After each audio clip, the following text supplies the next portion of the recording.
전 국민 25만 원 지급. 정말 경제를 위한 선택일까요? 안녕하세요. 경제부 김지연 기자입니다.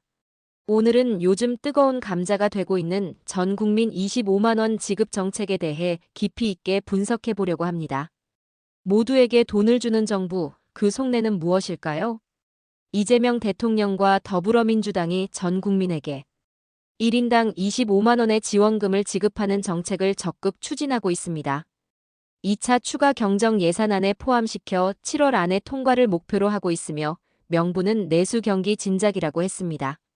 지역화폐 등으로 사인 가구 기준 최대 100만 원이 제공될 예정이며 정부는 이 조치가 소상공인 보호와 전통시장 회복에 도움이 될 것이라고 주장했습니다. 하지만 국회 예산정책처 추계에 따르면 총 13조 3,227억 원이라는 막대한 재원이 필요하며 이 모든 돈은 국가 채무, 다시 말해 국민의 빚으로 충당됩니다. 국가 채무는 이미 1,300조 원을 넘어섰고 결국 이 돈은 미래 세대가 갚아야 할 부채입니다. 더욱 우려스러운 것은 전문가들의 강력한 반대입니다. 신세돈 숙명여대 교수는 정부가 가계에 대가 없이 지급하는 이전 지출의 재정 승수 효과가 정부 소비나 정부 투자에 비해 현저히 낮아 경제성장 효과가 크지 않다고 지적했고 김상봉 한성대 교수는 일회성 25만 원 지급으로 인한 인플레이션 압력이 오히려 서민 생활을 더 팍팍하게 만들 수 있다고 경고했습니다. 이쯤에서 묻고 싶습니다. 정말 이 정책은 경제를 살리기 위한 걸까요? 아니면 또 다른 목적이 숨어 있는 건 아닐까요? 전 국민 25만 원 지급 정책의 핵심 내용을 살펴보겠습니다. 이번 지급안의 핵심은 다음과 같습니다.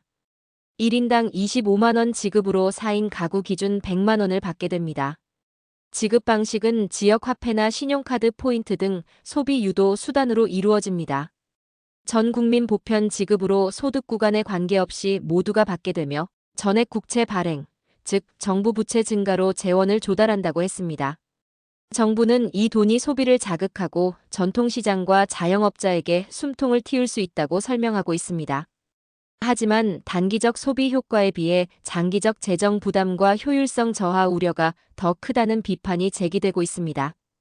해외의 현금 지원 성공 사례들을 분석해 보겠습니다. 일부 국가는 이런 방식의 현금 지원 정책을 통해 긍정적인 결과를 이끌어내기도 했습니다.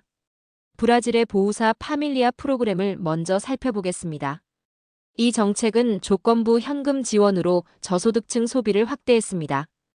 타겟팅된 지원으로 교육과 보건 서비스 이용을 조건으로 했으며 장기적 성과로 GDP 성장률 상승, 교육과 의료 개선, 빈곤율 감소를 이뤄냈습니다.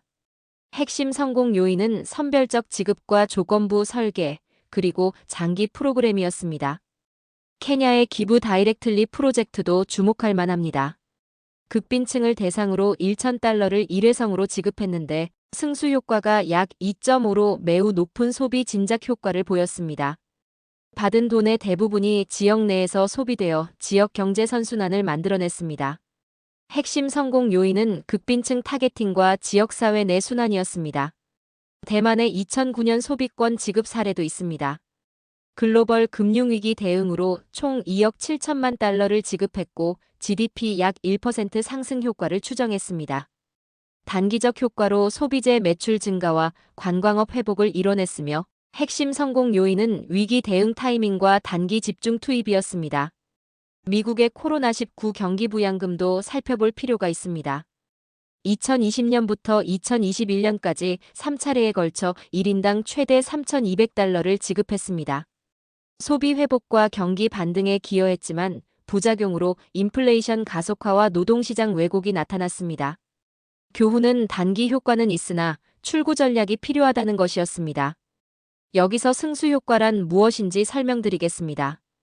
1원이 시중에 풀려서 실제 경제에서 얼마나 더 많은 가치를 만들어내는지를 의미합니다.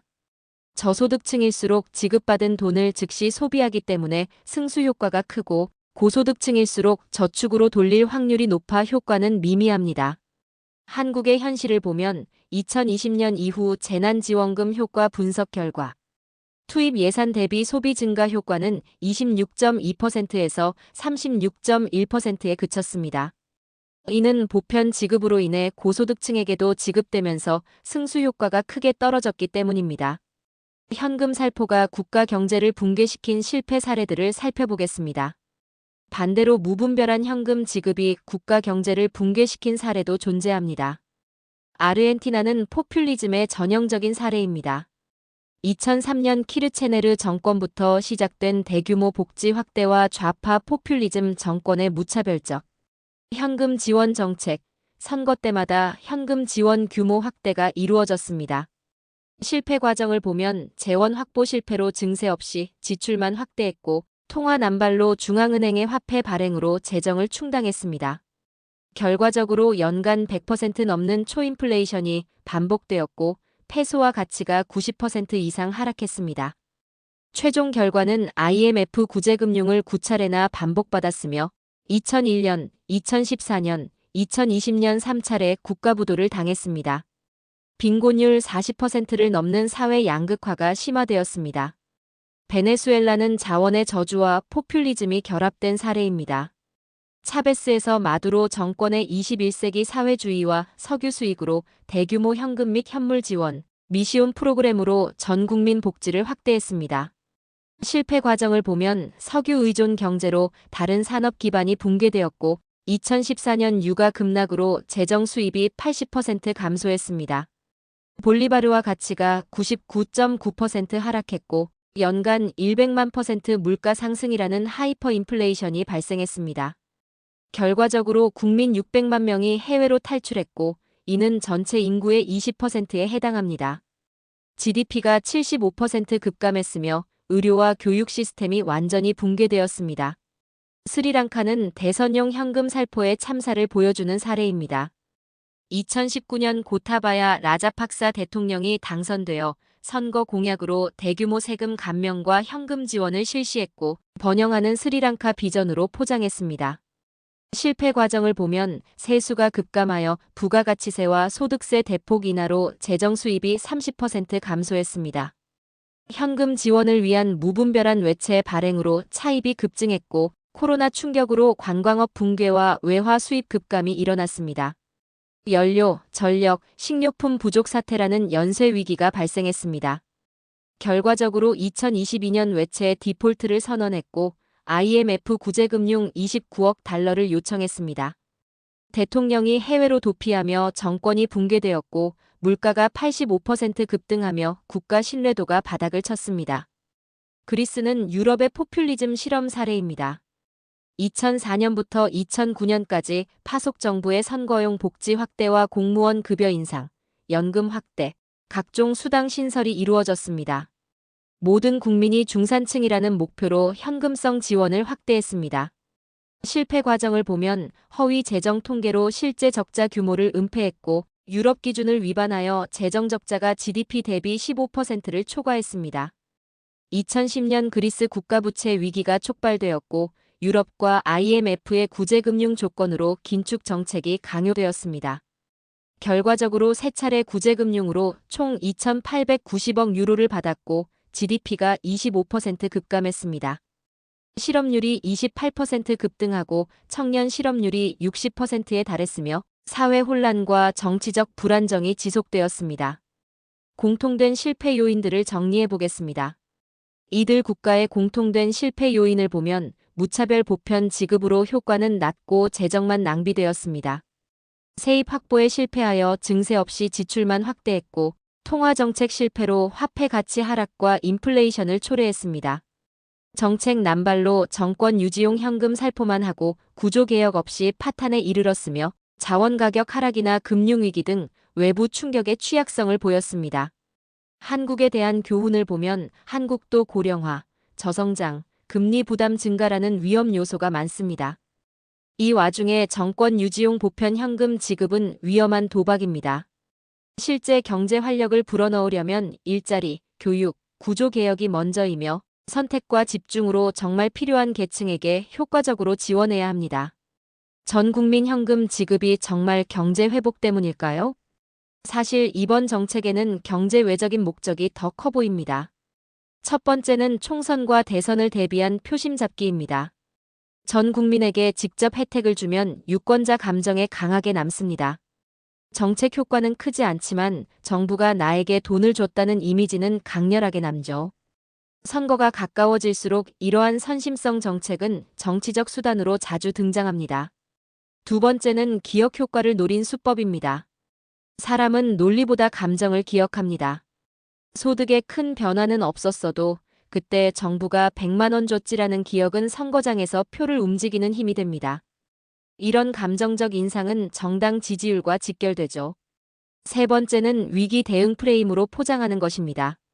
내수가 죽고 있다, 소상공인이 무너진다는 위기의 언어를 사용합니다. 하지만 실제로는 정책 설계가 느슨하고 타깃이 넓어져 효과가 분산됩니다. 위기 대응이란 포장 아래 선별과 구조조정 없는 현금 퍼주기가 정당화되는 셈이죠. 한국의 기존 복지 시스템은 이미 잘 작동하고 있습니다. 한국은 이미 다양한 선별 복지 제도를 운영 중입니다. 기초생활보장은 저소득층을 대상으로 생계, 의료, 주거, 교육 지원을 하고 있습니다. 긴급복지 지원은 위기 가구에게 단기 생계비와 의료비를 제공합니다. 에너지 바우처는 취약계층에게 난방비 등을 지원하고 기초연금은 노인에게 월 30만 원 이상을 지급합니다. 이러한 복지는 상대적으로 실질적인 효과가 크며 재정도 효율적으로 운영됩니다. 굳이 모든 국민에게 똑같이 나눠줄 이유는 없죠. 전 국민 지급이 위험한 이유들을 설명드리겠습니다. 첫째, 효과는 제한적인데 재정 부담은 전체가 짊어집니다. 둘째, 필요한 사람에게 집중되지 못하고 모두에게 희석됩니다. 셋째, 물가 상승 및 금리 부담 위험을 키웁니다. 넷째, 국가 신용도에 장기적 부담을 줍니다. 다섯째, 복지 정책의 신뢰도와 설계 원칙을 훼손합니다. 굳이 주려는 속내와 숨은 정략적 시나리오를 분석해 보겠습니다. 첫 번째 시나리오는 보편 지급을 통한 선거용 호감도 상승 전략입니다. 두 번째는 지역화폐 활용으로 지역 경제 활성화 명분을 내세우며 지자체 업적 포장이 가능합니다. 세 번째는 재정 부담은 언급하지 않으면서 국채니까 당장 세금 안 올린다는 식으로 호도하는 것입니다. 네 번째는 언론 플레이로 우리가 살렸다는 프레임을 만드는 것입니다. 다섯 번째는 선거 국면 직전 시점을 조절하여 유권자 표심을 자극할 타이밍을 노리는 것입니다. 정말 국민을 위한 것이라면 어떻게 해야 할까요? 진짜 국민을 생각한다면 이렇게 해야 합니다. 가장 어려운 계층에게 집중 지원해야 하고 구조적 개혁과 고용 기반 마련이 함께 이루어져야 합니다. 정책의 사후 효과 측정과 검증 시스템이 필수이며 무엇보다 재정은 공짜가 아니라 결국 우리 자녀들이 갚아야 할 빚이라는 사실을 잊지 말아야 합니다. 전문가들이 제시하는 대안을 보면 부가가치세 1에서 2%포인트 인하로 전반적 물가 하락과 소비 활성화를 동시에 효과를 낼 수 있다고 했습니다. 선별적 지원을 강화하여 기초수급자와 차상위계층에 집중 지원하고 구조개혁과 연계하여 일자리 창출과 중소기업 지원 등 근본적 해결책을 마련해야 한다고 제안했습니다. 마지막으로 말씀드리고 싶은 것은 누가 내게 돈을 줬는가만 기억하는 시대는 끝나야 한다는 것입니다. 정말 중요한 것은 누가 내 삶을 지탱할 구조를 만들었는가입니다. 지금까지 경제부 김지연 기자였습니다. 감사합니다. 내일 또 다른 영상으로 찾아뵙겠습니다. 구독, 좋아요, 댓글도 부탁드립니다.